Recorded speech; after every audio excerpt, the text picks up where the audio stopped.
तुम कौन राम का जपते जापम, तात कटे नातिनु तापम। समर्थ का सरनाग हो रंग होरी हो, कभू न हो एकाज राम रंग होरी हो। तो पुण्यात्माओं, सौभाग्य आपका, आपको ये सुख तो यहाँ फ्री में मिल लेंगे, क्योंकि हम वो पांचों यज्ञ कर रहे हैं जो युधिष्ठिर पांडवा ने एक कई यज्ञ करी थी। आज आप देख रहे हो 5 दिन का समागम चल रहा है और कई हजारों की संख्या में पुण्यात्मा परमात्मा की प्यारी आत्मा आई हो। ये सभी भक्त हैं, सभी परमात्मा का सुबह उठते हैं, शाम दिन रात चर्चा करते हैं, घर पे जाते हैं, वहाँ भी इतना कोर्स दे रखा है आपको भक्ति का, जैसे बालकों को सलेबस न्यारा होम टास्क अलग से, तो इतना कोर्स दे दिया, इस बिना आपका उद्धार नहीं हो सकता। कभी आरती कर रहे हो, कभी नित्यनेम कर रहे हो, कभी रमैनी कर रहे हो, कभी प्रथम मंत्र, कभी सेकंड मंत्र, फिर वाणी पढ़ रहे हो, कहीं सेवा कर रहे हो, दान कर रहे हो। तो ये जितने भी साधु संत यहाँ आ रहे हैं, और यहाँ आपका दिया हुआ जो साधला जो धन है वो आपको बहुत लाभ दे रहा है, करोड़ गुना आपको फल यहाँ देगा और मोक्ष प्राप्ति होगी। ये एकमात्र स्थान इस पृथ्वी पर यदि कोई शास्त्र अनुकूल साधना और मोक्ष मार्ग है तो सतलोक आश्रम बरवाला जिला हिसार हरियाणा में जो आपको प्राप्त हुआ, आपका सौभाग्य है। और भक्ति करते रहो। बोलो सतगुरुदेव।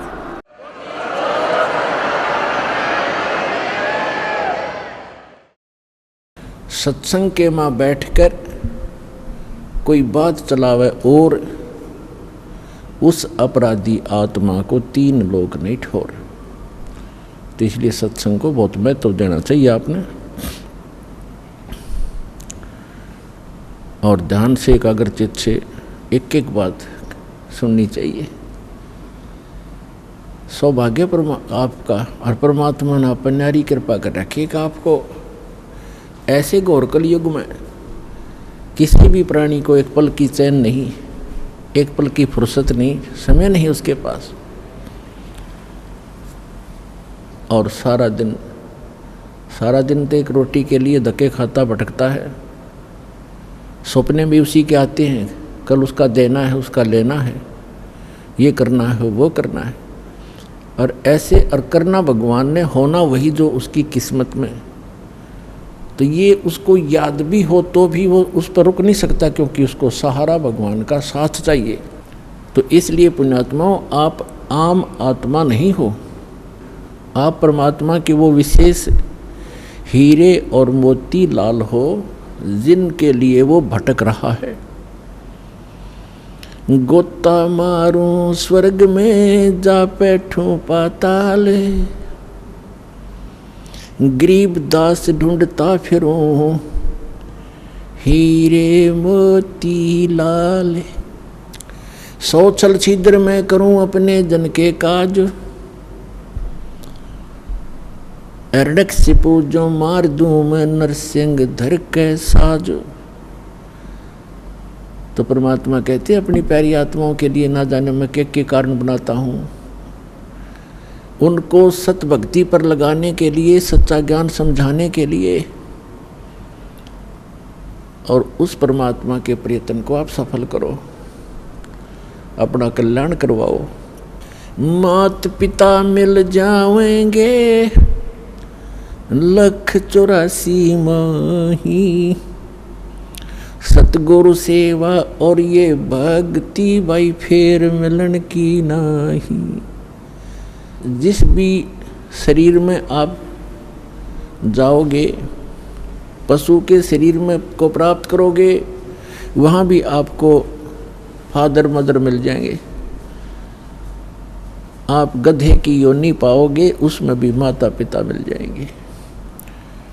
और मनुष्य योनि भी प्राप्त करोगे, मनुष्य जीवन भी प्राप्त करोगे कभी, तो मनुष्य माता पिता फिर भी मिल जाएंगे।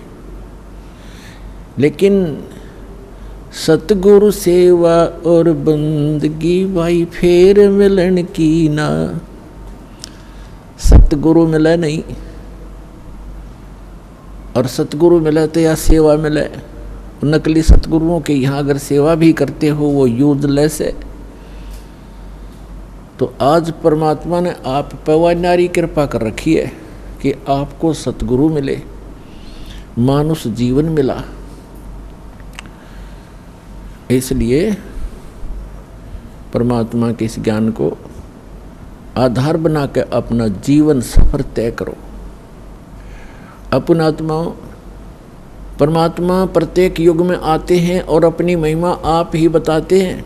परमात्मा की महिमा दूसरा कौन बता सकता है? हमारी बुद्धि पर पत्थर पड़ गए थे।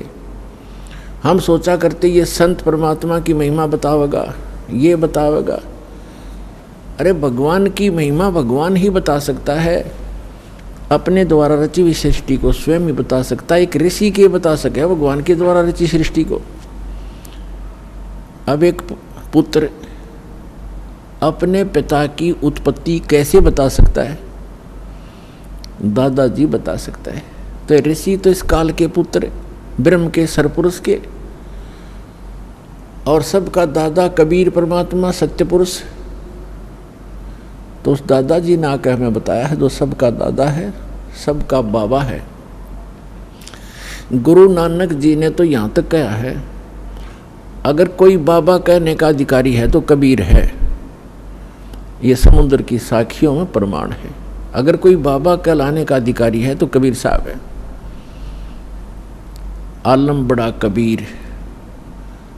तो पुण्यात्मा, सौभाग्य आपका, आपको ये ज्ञान सुनने को मिल रहा है। अभी तक तो आप अज्ञान से ठोक रखे थे। अब बताओ हम क्या साधना करते थे हिंदू धर्म के अंदर जन्म लेके। इन काल के ऋषि, महर्षियों, आचार्यों और शंकराचार्यों द्वारा दिए गए ज्ञान के आधार से हम कौन सी पूजाएं किया करते थे, आप सभी को मालूम है। ये दास भी वो भुगत भोगी है। कुछ तो देखम देखा, कुछ परंपरागत साधनाएं, और कुछ किसी सिर फिरे संत ऋषि के ज्ञान विचार सुनकर, पुस्तक पढ़कर, या किसी भाई साथी बहन सहेली से सुनकर हम वही क्रियाएं करने लग जाते थे। कोई गोवर्धन की फेरी के लिए कहता, हम वहाँ भी चले जाते। कोई अमरनाथ के दर्शन के लिए प्रेरित करता, हम तैयार हो जाते, क्योंकि हमें भगवान की आवश्यकता थी। और कोई पंथ केदार के लिए प्रेरित करता, उन 5 केदारों के भी दर्शन के लिए जाते। कोई पशुपति नाथ के लिए कहता, हम नेपाल भी जाते। कोई सोमवार का व्रत बताता तो हम वो भी करते। कोई मंगलवार के लिए प्रेरित करता, हम मंगलवार का व्रत भी प्रारंभ कर देते। पुण्यात्माओं, हमें अध्यात्म ज्ञान नहीं था, ये लोक वेद था। तो परमेश्वर ने स्वयं आकर के एक संत भक्त, और परमेश्वर तो वो थे ही, और एक सतगुरु, इन सब की भूमिका की। जब आदरणीय स्वामी रामानंद जी परमात्मा को देखा सतलोक के अंदर, और फिर वापस देखा वहीं आपके अपने सामने बैठे उस बालक रूप में, तब कहा था, दोहू ठौर है एक तू, बया एक से दो, और गरीबदास हम कारणे तुम आए हो मगदो। तुम साहेब तुम संत हो, और तुम सतगुर तुम हंस। गरीबदास तेरे रूप बिना और न दूजा अंश। बोलत रामानंद जी सुनो कबीर करतार, गरीबदास सब रूप के तुम ही सृजनहार। मैं भक्त मुक्त भया और भरम कर्म कियो नाश, गरीबदास निज ब्रह्म तुम मुझे हो गया दृढ़ विश्वास। तो परमात्मा के विषय में कहा है स्वामी रामानंद जी ने कि तुम साहेब, साहेब माने परमात्मा। जैसे आपको डेफिनेशन ऑफ गॉड सुनाई थी प्रथम दिन,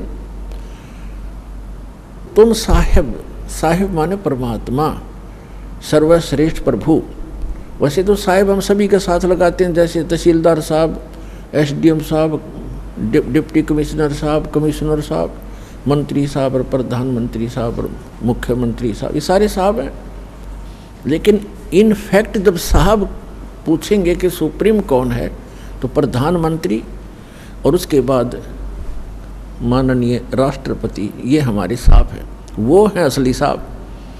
तो इसी प्रकार ये अन्य देव जो हैं, श्री ब्रह्मा, श्री विष्णु, श्री शिव जी, ये एक विभाग के मंत्री एक ब्रह्मांड के अंदर ओनली।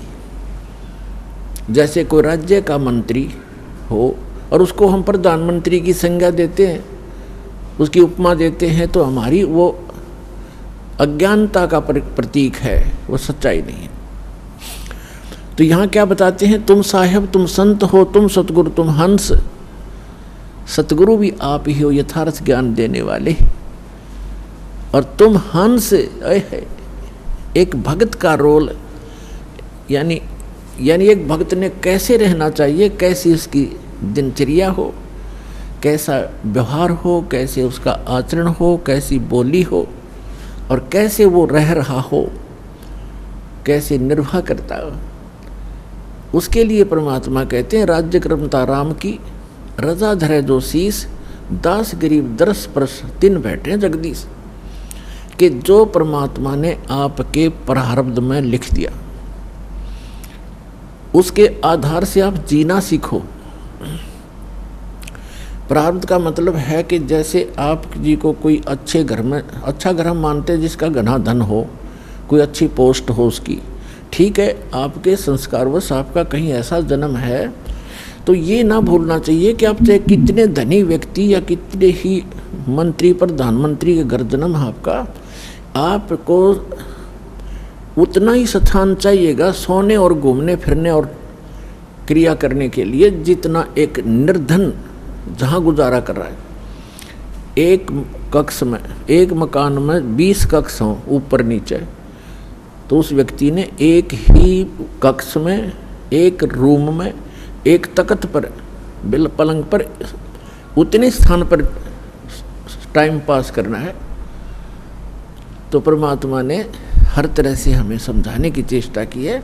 और परमात्मा पाने के लिए किसी को ये भ्रम हो कि धनी लोग जो घना दान धर्म करते हैं और उच्च जाति के हैं, पहले ये भ्रमना, ये भ्रांति बहुत ज़्यादा थी कि ब्राह्मण लोग ही मोक्ष प्राप्ति करते हैं, यही ऋषि महर्षि बनते हैं, इनके वंशज ही ऋषि महर्षि बनते हैं। तो परमात्मा ने ये सारी फड़क निकाली थी, ये सारी भ्रांतियाँ निवारण करने के लिए एक गरीब जुल्हाई की भूमिका की थी कि परमात्मा के भक्त को घड़ी जरूर आवश्यकता नहीं होती, और जब आवश्यकता होती है तो परमात्मा से वो छुपा नहीं होता, परमात्मा से कुछ छुपा नहीं, उसको सब पता होता है। जैसे हम कथाएं सुना करते थे, अब तो आपको ज्ञान हो गया है कि परमात्मा जो परमेश्वर है वही सब कुछ करता है, कबीर साहब ही सब दुख दूर करता है। लेकिन हम जिस भी इष्ट की स्तुति जहाँ बोल रही होती है, हम सभी उसकी पूजा करते हैं और मानते रहते हैं कि ये हमें सुख दे रहा है, और सब कुछ कर रहा होता है कबीर भगवान, क्योंकि वो ही गीता अध्याय नंबर 15 के श्लोक नंबर 16 और 17 में 3 पुरुष हैं, शर पुरुष और अक्षर पुरुष। इनके विषय में बताया कि ये खुद विनाशवान है, इनके अंतर्गत जितने प्राणी वो विनाशवान है। उत्तम पुरुष है तू अन्य, 17वें श्लोक में कहा। और ये लोग तरम अविश्य विवर्ती अवैश्वर है, वही सबका धारण पोषण करने वाला है, वो परम अक्षर ब्रह्म। इन दोनों से न्यारा सरपुरुष तो ये ब्रह्म है जो गीता का ज्ञान देता श्री कृष्ण में प्रवेश करके, और अक्षर पुरुष ये सरपुरुष जो है, इसको सरब्रह्म भी कहते हैं, ज्योति निरंजन काल भी कहते हैं, ये केवल 21 ब्रह्मांड का स्वामी है। और अक्षर पुरुष 7 संग ब्रह्मांड का स्वामी है। और परम अक्षर ब्रह्म गीता अध्याय नंबर 8 के श्लोक नंबर 1 के उत्तर में अर्जुन को गीता ज्ञानदाता कहता है कि वो परम अक्षर ब्रह्म है, वो तत्ब्रह्म जो गीता ज्ञानदाता से अन्य और सुप्रीम गॉड है, कंप्लीट गॉड है। तो गीता अध्याय नंबर 15 के श्लोक नंबर 17 में कहा कि उत्तम पुरुष तु अन्य परमात्मा इति उदाहरत है। और ये लोग तरम आविश्य विभर्ती अवैश्वर है, वो तीनों लोगों में प्रवेश करके सबका धारण पोषण करता है, इंक्लूडिंग ब्रह्मा विष्णु महेश की भी वही आपत्ति निवारण करता है। जैसा कि आपको कल बताया था कि समुद्र पर जो पुल नहीं बन रहा था वो परमात्मा आए थे, क्योंकि वो भी उनके बच्चे हैं। चींटी से लेकर हाथी तक, रंग से लेकर राजा तक, देव से लेकर महादेव तक, निरंजन और दुर्गा तक उसी के बच्चे हैं।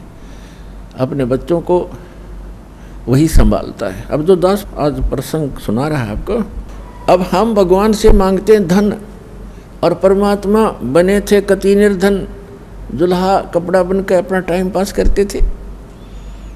वो हमें परमात्मा पर विश्वास करना सिखाने के लिए ये भूमिका कर रहे थे। यदि आप मुझ पर ऐसा विश्वास करोगे, मेरे वचनों पर, तो मैं तुम्हारा हर समय साथ दूंगा।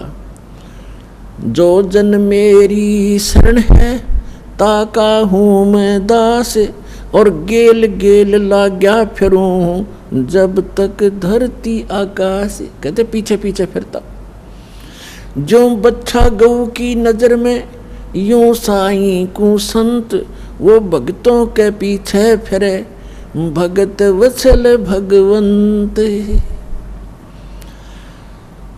अब दास ने आपको बताया कि जब आप परमात्मा पर निर्भर हो जाओगे, उस समय परमात्मा कहते हैं यदि आपको किसी वस्तु की आवश्यकता होगी तो मैं आपसे दूर नहीं, क्योंकि मुझे सारा पता है आपको किस समय किस वस्तु की आवश्यकता पड़ेगी। परमात्मा कहते हैं कि जिनको विश्वास नहीं है परमात्मा पे, और राम राम भी करते हैं, भक्ति भी कर रहे हैं, कहते क्या हुआ नाम जपणते जब मन में नहीं विश्वास। परमात्मा का विश्वास नहीं तो व्हाट इज यूज, उस भक्ति का यूज नहीं है। अब हम जैसे पुरानी कुछ अपनी कथाएं थी उनमें से साथ लेते हैं, वो भी भ्रमित ज्ञान था, उसको सुचारू करते हैं। अब जैसे एक नरसी नाम के सेठ थे, मेहता थे, और वो बड़े धनवान थे। 56 करोड़ की संपत्ति थी उनके पास, 56 करोड़ की संपत्ति, आज से लगभग 500-600 वर्ष पहले। और कंजूस इतना था कि चवन्नी खर्च नहीं करे, दान भी करना भूल गया। और ये माया जब बढ़ जाती है, ये इंसान को दबा लेती है। परमात्मा कहते हैं इस माया को अपने ऊपर ना रखो, इसके ऊपर रहो। मोटरसाइकिल को सिर पे नहीं उठाना चाहिए, उसके ऊपर बैठकर चलना चाहिए। वो मोटरसाइकिल को सिर पर रखे हुए था, तो वह उसकी मूर्खता थी। परमात्मा ने उस दलदल से उस प्यारी आत्मा को निकालना था। और नरसिंह जी श्री कृष्ण जी के परम भक्त थे, और दान करना बिल्कुल छोड़ दिया था। 56 करोड़ उसकी संपत्ति थी, और साथ में उसकी हुंडी चलती थी। हुंडी माने जैसे आजकल बैंक हैं और बैंकों में ड्राफ्ट बनाए जाते हैं। यहाँ बैंक में पैसा जमा करा दो, जिसके नाम ड्राफ्ट हो वही ड्राफ्ट को कैश करेगा। उसको चाहे रास्ते में कोई छीन भी ले, उसके साइन के बिना वो कैश नहीं करेगा, वो होगा ही नहीं कैश। तो इसलिए वो पैसे साथ ना ले जा करके ड्राफ्ट ले जाते, कागज सा होता है, चेक सा, और अगले बैंक में उसको जमा कर दिया जाता है। फिर वो वेरीफाई करके उसको कैश करते हैं। ऐसे हुंडी होती थी राजा की तरफ से, सरकार की तरफ से। ऐसे धनवान व्यक्तियों को कुछ सीमा बनाई थी कि 1000, 2000, 10,000 तक की आप हुंडी एक वर्ष में बना सकते हो,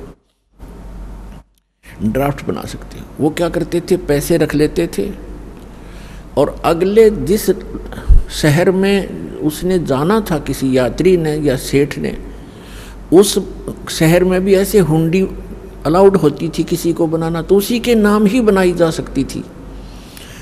और उन दोनों के आपस में प्रमाण पत्र होते थे, उनके सारे वो कागजात उनके एक दूसरे के पास होते थे कि सचमुच ये रिकॉग्नाइज्ड हुंडी बनाने वाला है। तो ऐसे उनमें से भी एक था, वो दरियों में से। उसकी धर्मपत्नी कुछ धार्मिक ज़्यादा थी। उसने कहा कि सभी व्यक्ति नगर गांव के गंगा स्नान करने जा रहे हैं, गंगा घाट पे मुझे भी चलना है, मैंने भी जाना है, कुछ पैसे दे दो। वो कहने लगा पैसे का क्या करेगी, चल मैं भी साथ चलता हूँ। उसने सोचा यह घना खर्च करेगी, मैं थोड़े में काम चला दूंगा। पैदल ले गया वहाँ से लेकर गंगा घाट तक। और जब स्नान करने लगे वहाँ ब्राह्मण विपर आ जाते हैं और कहते हैं कि स्नान करने वाले पहले कुछ दान दे तब तुम्हारा स्नान लगेगा। अब ऐसे उसके पास भी आगे परमात्मा खुद एक विपर रूप बना के और कहा सेठ जी दान करो, कुछ दान करो तब आपका स्नान लगेगा, वैसे स्नान से क्या फायदा। तो वो कहने लगा जी दान हम ना लाए, खर्चे जोगे पैसे लाए हैं, दान हम फिर करेंगे, पैसा भूल आए हम। उसकी पत्नी कहने लगी दे दे कुछ थोड़ा बहुत ब्राह्मण को, ऐसा क्यों जुल्म कर रहा है तू। कहने लगा चुप रह तू, घड़ी ना बोल रहा है, चुप। नहाने लग गया। पंडित जी ने फिर कहा कि भाई नरा पानी में गोते मारने तो बात ना बना, कुछ धन का दान कर सेठ जी। उन्होंने सोचा ये ज़्यादा बेइज्जती करे है। कहने लगा 1 टका दूंगा, 1 टका। चलो दे दे जो तेरी इच्छा है। कहने लगा यहाँ ना दूँ, मैं थोड़ी लाया हूँ पैसे, घर आ जाना, नरसी मेरा नाम है और वैसे ऐसे मेरा फलाना गांव है जूनागढ़ जैसे, और वहाँ आ जाना, सब जानते हैं मुझे। बोला जी ठीक है चल, प्रॉमिस पक्का है? पक्का पक्का। बोला ठीक है। अब वो स्नान नहा धो के आ गए घर पे। अब उन्होंने तो जाके गठड़ी रखी थी घर में यात्रा से, पीछे से परमात्मा पहुंच गए विपर रूप उन्हों के न्यू। दरवाजा खटखटाया, नौकर आया। हाँ जी बोलो ब्राह्मण, बोलो महात्मा जी क्या बात है। कि भाई सेठ जी से कहिए, सेठ जी से कहना मेरा एक दान स्वीकार करके आया था वो, और कहना वो ब्राह्मण अपना दान दक्षिणा लेने आया है, कृपा दे में फिर जाना है।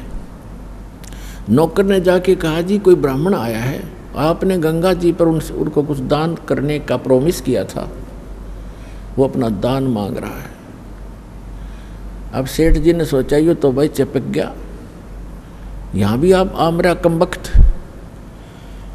उसने क्या विचार ला कि आज इस यू यहाँ 1 टका मांगना आ गया, कल नहीं यू 2 टके मांगेगा, फिर यू 100 रुपये की ऐसे ही पीछे पड़ लेगा। इसने तो रास्ता मिल गया ये।